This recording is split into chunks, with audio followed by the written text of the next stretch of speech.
Welcome back, ladies and gentlemen. Still with you here on RTV International and our continued coverage of the latest news happening and our breaking news. Of course, President Abdel Fattah el-Sisi arrived on Tuesday in the Saudi capital, Riyadh, on an official visit to Saudi Arabia, as we just witnessed now in our air transmission. The presidential spokesperson, Ambassador Bassem Radi, said the president will hold talks with King Salman bin Abdulaziz and the Crown Prince Mohammed bin Salman. He also added that President el-Sisi is expected to hold talks in Saudi Arabia to probe close bilateral relations.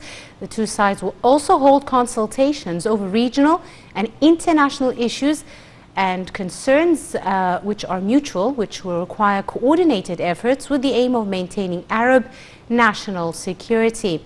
Spokesperson explained that visit highlights the deep Egyptian-Saudi relations and the long-established fraternity and cooperation ties. Welcome back, ladies and gentlemen, and we're now delighted to be joined over the telephone by our guest, Mr. Raouf Ghaffar, our political analyst. It's a very good afternoon. I beg your pardon? Oh, sorry, changing the phone call. We are now delighted to be joined over the telephone by Our Excellency Ambassador Gamal Bayoumi, former assistant to Foreign Minister. A very good afternoon to you, Mr. Ambassador. Good afternoon, thank you. Thank you very much, Mr. Ambassador, for joining us. We just witnessed President Abdel Fattah el-Sisi arriving in the Saudi capital, Riyadh. How do you view the timing of this visit, Mr. Ambassador? This is very important, very good news, but I am not surprised because this is normal between the largest two economies in the Arab world and one of the two countries of seven who established the Arab League. As you well know, the Arab League started by 7 countries. Among them were Egypt and Saudi Arabia. Yes. And the relation between the Gezira or Arabia Saudi and Egypt is very, very long in the history. Since Amr ibn al-As came to Egypt long way ago. And since then, we are always have very close relations, whether on the field of trade, investment, political or security, and above all by marriage. Many Saudis are married to Egyptian ladies and vice versa. And we have one of our largest communities abroad. You know, we have 11 million Egyptians living abroad, but the largest one is in Arabia Saudi. They live as if they are living in their own country. Of course, it is our second country.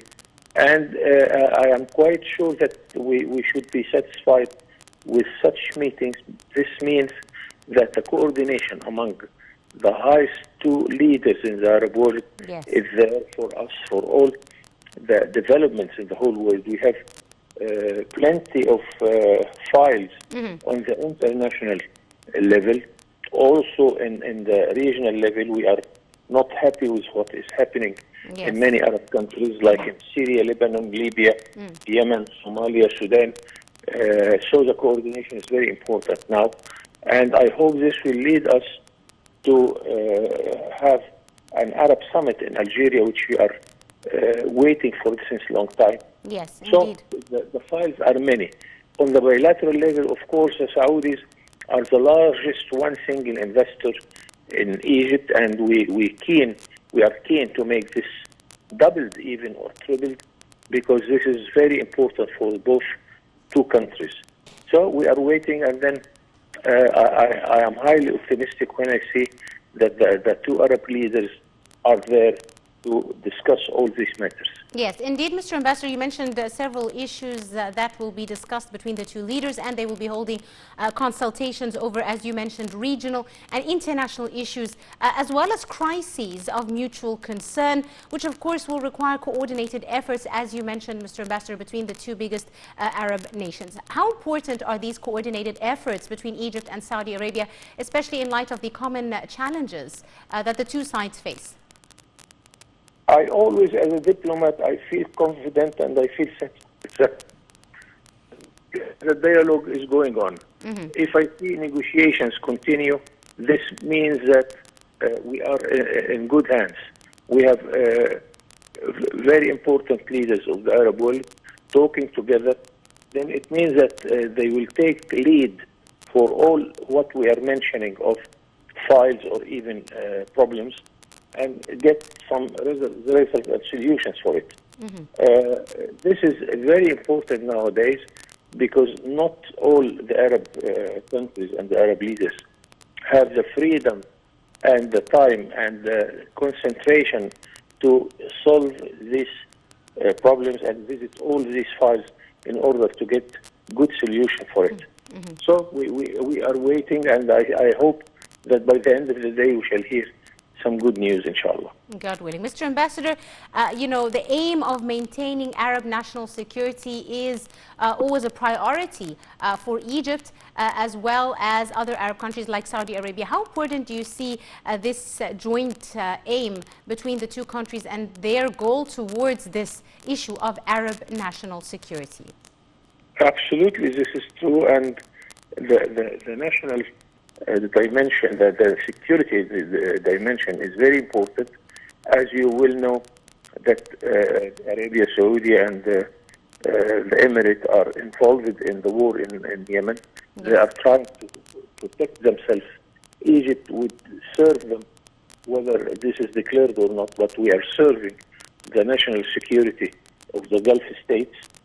I witnessed myself many of the high leaders of the armies of the Arab world in many meetings and training courses in Nasser Academy, Faculty of War. All these practices make us sure that we are ready to see whatever is facing the Arab world, and we are there. So Egypt, as our president said, it is some few steps. Whenever you call us, it is some few steps.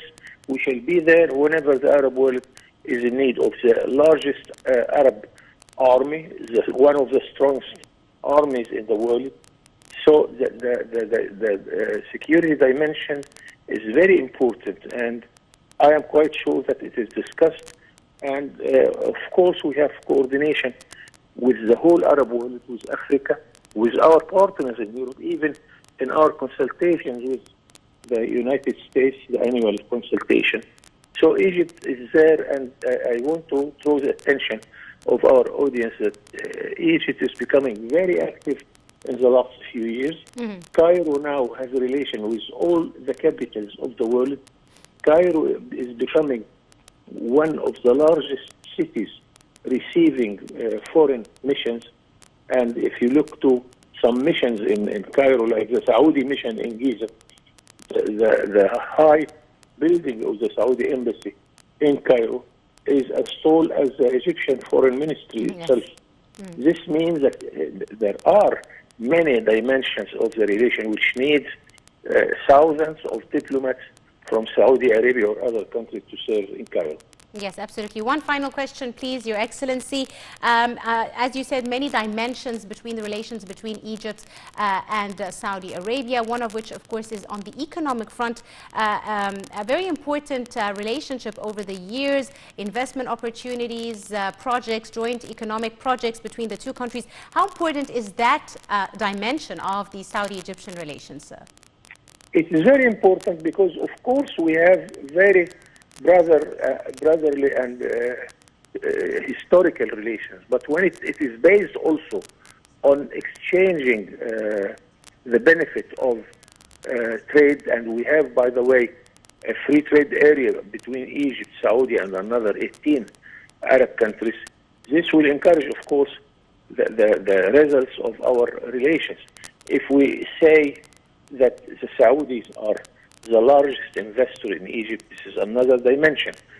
And we want to encourage this because we are keen to, as we have freeing the trade, we want to free the investment.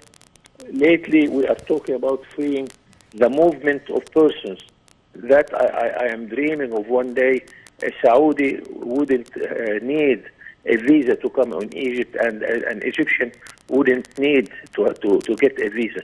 We are dreaming of a bridge all over the Red Sea that you can go to Mecca or to Riyadh by your car.